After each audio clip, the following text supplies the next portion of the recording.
Firman Tuhan hari ke-148, 28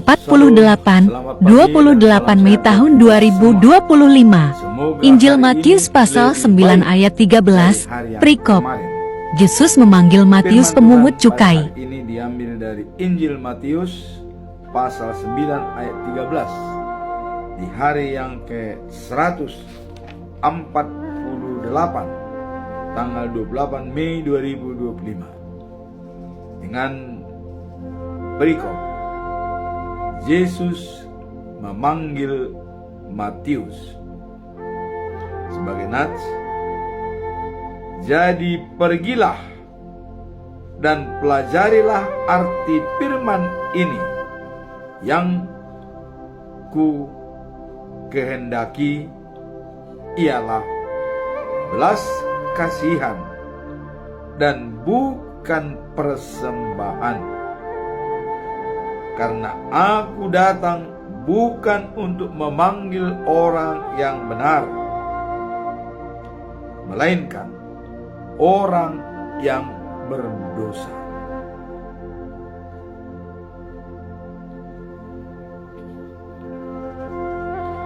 Bahasa Indonesia sehari-hari demikian.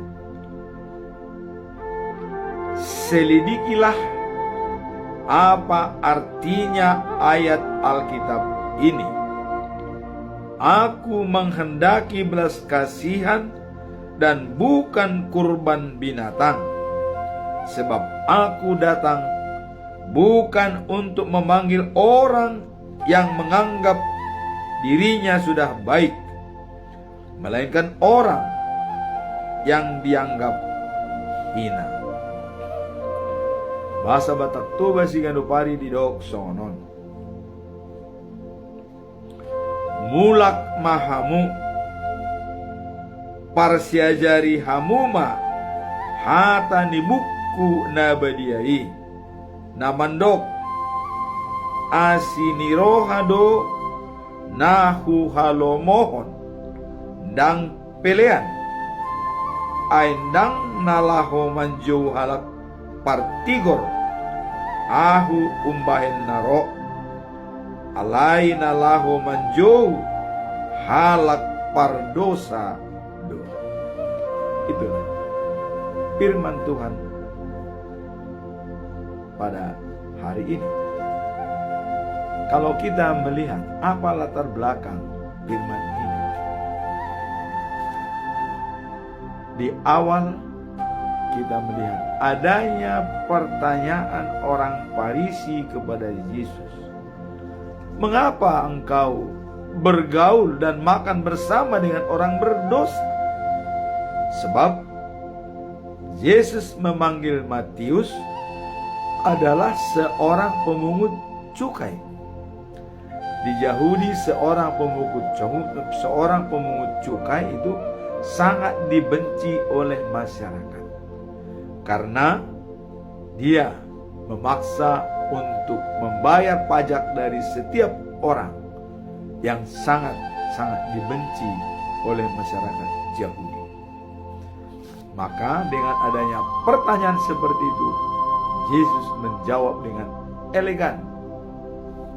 Dokter, orang sakit atau orang sehat tidak butuh dokter, tapi orang sakitlah yang membutuhkan dokter. Maka Yesus datang bukan untuk memanggil orang yang benar, tetapi justru dia memanggil orang yang berdosa dan terpinggirkan. Apa latar belakang daripada Injil Matius pasal 9 ayat 13? Ayat ini memberikan penekanan mengenai panggilan Yesus sebagai juru selamat yang datang untuk menyelamatkan orang-orang yang berdosa. Jadi dari namanya sendiri adalah juru selamat. Berarti kalau Yesus juru selamat adalah menyelamatkan. Menyelamatkan siapa? Yang sudah selamat atau yang belum selamat? Pengertian ini mari kita kupas dengan tuntas ya. Jadi kalau Yesus sebagai juru selamat, tetapi menyelamatkan orang yang belum selamat. Siapa yang belum selamat? Yang masih di bawah kegelapan atau dosa, ya, yang belum dibaptis. Masih dia terbelenggu oleh ajaran-ajaran gelap yang tidak sesuai dengan kehendak Tuhan. Itulah latar belakang Yesus datang. Karena dia adalah juru selamat, maka tugasnya untuk menyelamatkan. Menyelamatkan siapa? Orang yang berdosa. Kalau yang sudah selamat, itu tidak perlu lagi diselamatkan. Ya. Contoh, waktu Yesus mengatakan bahwa ada 99 domba yang turut kepada gembalanya. Tapi ada satu orang yang keluar dari kawanan domba itu. Itu justru yang dicari oleh Yesus. Karena sangat penting sekali individu atau setiap orang di mata Tuhan. Karena dia adalah ciptaan yang sempurna. Sesuai dengan gambar Allah. Kalau ciptaan yang sempurna, tentu berusaha untuk menyelamatkan. Nah, maka satu orang yang hilang jauh lebih penting dibanding 99 orang yang sudah setia. Maka di sini kesetiaan yang diinginkan oleh Yesus. Nah, kemudian seperti memanggil Matius, ya, penagih pajak yang dibenci oleh orang Yahudi. Yesus, ya, mengatakan bahwa orang yang tidak memerlukan dokter dan orang sehat tidak memerlukan dokter. Dan yang memerlukan dokter adalah orang yang sakit. Ini sangat simpel. Dan itu memang kenyataan. Kalau kita sehat, tidak pernah ke dokter. Tapi kalau kita sakit, pasti pergi ke dokter. Jadi, dalam hal ini, Yesus sangat-sangat elegan menyampaikan jawaban kepada orang Farisi. Bahwa orang sakitlah yang membutuhkan dokter. Dengan catatan, kedatangan Yesus adalah untuk menyelamatkan orang yang berdosa. Bukan yang sudah tidak berdosa. Kalau sudah tidak berdosa, itu sudah merupakan teman sekerja Allah, menjalankan karakter Allah. Tapi orang yang berdosa, inilah yang harus diselamatkan. Karena Allah tidak mau kematian orang fasik, tetapi pertobatan. Itulah yang diinginkan supaya dia bisa hidup kekal dan abadi. Dalam Yehezkiel pasal 33 ayat 11 dikatakan, Allah tidak senang kalau orang jahat mati. Dan sebaliknya, Allah ingin ia meninggalkan dosa-dosanya atau bertobat supaya ia tetap hidup. Jadi Allah menginginkan manusia ini supaya tetap hidup, menikmati air, sungai kehidupan dan pohon kehidupan seperti 2 hari sebelumnya dalam Wahyu pasal 22 ayat 1 dengan 2. Untuk menikmati dan menerima undangan perjamuan pesta oleh Allah di Sion dengan sapi yang gemuk-gemuk dan anggur yang berkualitas. Itu yang diinginkan oleh Allah. Nah, makanya dikatakan dalam Yehezkiel pasal 33 ayat 11, Allah tidak senang kalau orang mati dalam dosa, tetapi ingin pertobatannya supaya hidup kekal. Nah, kemudian dalam Hosea 6 ya, ayat 6 dikatakan, sebab aku ingin agar kasih setia diperhatikan, bukan korban sembelihan.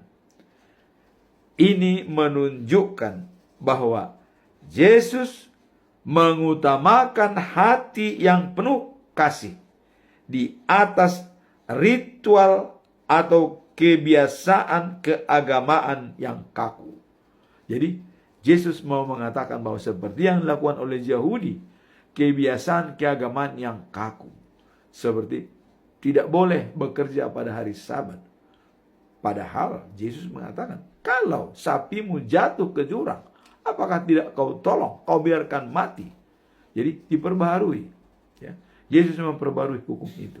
Maka dikatakan dalam Markus pasal 12 ayat 30 dikatakan, cintailah Tuhan Allahmu dari segenap hatimu, dari segenap jiwamu, dari segenap akal budimu, dan dari segenap kekuatanmu. Lengkap. Hati, jiwa, akal budi, dan kekuatan. Utuh. Ya. Itu yang utama. Kemudian yang kedua, cintailah sesamamu seperti dirimu sendiri. Ya. Itulah hukum yang paling utama dan tidak ada hukum lain yang bisa menentang itu. Dari 12 hukum Taurat itu disimpulkan oleh Yesus, dan itulah inti dari hukum-hukum Taurat dan para nabi. Nah, jadi di sini dikatakan bahwa para ahli teologi ini sudah mengambil tafsiran atau mengatakan bahwa dalam konteks ini Yesus mengajak kita untuk melihat orang-orang yang dianggap terpinggirkan sebagai individu yang berharga di hadapan Allah, yang juga membutuhkan penebusan dan pengampunan. Jadi sangat berharga di mata Allah. Individu-individu yang terpinggirkan, yang hina, yang sudah putus asa mungkin dan tidak ada orang yang membantu dia, dan bahkan dicibirkan oleh orang lain. Yesus sebagai juru selamat datang untuk menangani hal tersebut. Itulah latar belakang daripada Injil Matius pasal 9 ayat 13. Nah, sebagai individu yang berharga di hadapan Allah, yang juga membutuhkan penebusan dan pengampunan. Jadi fokus Yesus adalah kepada orang yang berdosa dan bukan orang yang benar. Inilah fokus kedatangan Yesus ke dunia sebagai juru selamat manusia. Dia datang kepada orang yang berdosa, bukan kepada orang yang benar. Kalau orang yang benar itu adalah merupakan teman sekerja Allah dan menjalankan karakter Allah. Tetapi kalau orang yang berdosa, itulah yang harus diselamatkan supaya dia menjadi teman sekerja Allah, menjalankan karakter Allah, yaitu kasih. 1 Yohanes pasal 4 ayat 8. Allah itu kasih. Barang siapa tidak memiliki kasih, tidak mengenal Allah. Inilah penekanan di dalam Alkitab, bahwa orang yang tidak memiliki kasih tidak mengenal Allah. Sekarang, apa tujuan daripada perikop ini? Apa tujuannya? Tadi kita lihat latar belakang kedatangan Yesus bukan kepada orang yang benar, tapi kepada orang yang berdosa. Sekarang apa tujuan perikop ini? Mari kita lihat. Tujuan terletak pada penegasan misi Yesus sebagai juru selamat. Nah, jadi tujuannya mau menegaskan kembali misi visi daripada Yesus sebagai juru selamat. Ya. Juru selamat berarti menyelamatkan yang belum selamat, bukan menyelamatkan yang sudah selamat. Itulah artinya juru selamat. Kedatangan Yesus untuk menegaskan visi misi Yesus ke dunia ini, menyelamatkan yang belum selamat. Nah, kemudian dalam Yohanes pasal 3 ayat 16 dikatakan, begitu besar kasih Allah akan dunia ini, maka ia mengutus anaknya yang tunggal Tuhan Yesus, supaya barang siapa percaya kepadanya tidak binasa, melainkan beroleh hidup yang kekal. Itulah tujuan daripada ayat ini, supaya manusia itu terselamatkan, tidak jatuh pada dosa yang sudah dilakukan oleh Adam pada saat penciptaan. Semua individu berharga di mata Tuhan. Bagi yang sudah terpinggirkan dan berdosa, maka Yesus datang untuk menyelamatkan semua orang yang berdosa. Dalam Yehezkiel pasal 33 tadi ayat 11 dikatakan bahwa Allah tidak menginginkan kematian orang berdosa, tapi pertobatannya.